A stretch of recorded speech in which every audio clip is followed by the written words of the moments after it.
অসুখী একজন কবিতার শর্ট প্রশ্ন নিয়ে আজকে আলোচনা করব, কিন্তু তার আগে 2023-এ এখান থেকে কি প্রশ্ন আসে সেটা একটু দেখে নেই। 1 দাগের 4 দাগের প্রশ্নটা দেখো, অসুখী একজন কবিতায় কতক ঘুমিয়েছিলেন। 4টা অপশন রয়েছে। এছাড়া 2-2-1 এই প্রশ্নটা খেয়াল করো, যেখানে ছিল শহর সেখানে কি অবস্থা হলো। এটা SAQ। এই দুটো প্রশ্ন 2023-এ এসেছিল। এখন 24-এ কি পড়তে হবে সেটা একটু দেখা যাক।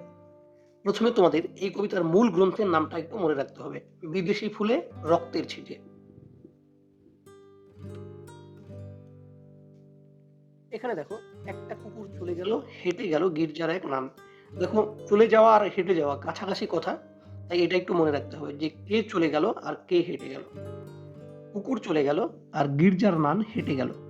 বছরগুলো নেমে এলো তার মাথার উপর। এখান থেকে প্রশ্ন হয় যে বছরগুলো কিভাবে নেমে এলো, তাহলে উত্তর হবে পাথরের মতো, পরপর পাথরের মতো। তারপর যুদ্ধ এলো। যুদ্ধ কোন বেশে এলো, প্রশ্ন হয় রক্তের এক আগ্নেয় পাহাড়ের মতো। এটা একটু মনে রাখতে হবে। শান্ত হলো দেবতারা, যারা হাজার বছর ধরে ধ্যানে ডুবেছিল। এখানে মনে রাখতে হবে দেবতারা হাজার বছর ধ্যানে ডুবেছিল। এখানে বিভ্রান্ত করার জন্য দিয়ে দেয় হাজার হাজার বছর, হাজার বছর, কয়েক বছর, এরকম অপশন দেওয়া থাকে। হ্যাঁ, এখানে হাজার শব্দটা একবারই ব্যবহার করা হয়েছে, এটা একটু মনে রাখবা। একেবারে শেষে এই কবিতাটির তর্জমা কে করেছেন, নবারুণ ভট্টাচার্য। দুটো 3 নম্বরের প্রশ্ন একটু সাজেশন দেখে রাখো, যে তারা আর স্বপ্ন দেখতে পারলো না।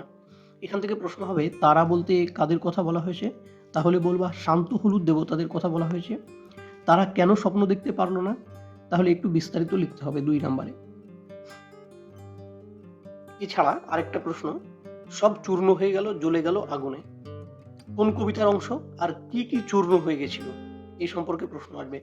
আমার দৃষ্টিভঙ্গিতে এখান থেকে লিখলেই হবে, আর যদি সম্ভব হয় তাহলে উপরের অংশ লিখবা, যে দেবতাদের মন্দির থেকে টুকরো হয়ে পড়ে যাওয়ার সাথে সাথে কথকের মিষ্টি বাড়ি, বারান্দা, ঝুলন্ত বিছানা, গোলাপি গাছ, ছড়ানো করতলের মতো পাতা, চিমনি, প্রাচীন জলতরঙ্গ, এই সমস্ত কিছু চূর্ণ হয়ে যাওয়ার কথা বলা হয়েছে। আরো যদি কোনো বড় প্রশ্নের উত্তর তোমাদের প্রয়োজন হয় তাহলে কমেন্টস করবে, আমি দেওয়ার চেষ্টা করবো উত্তর।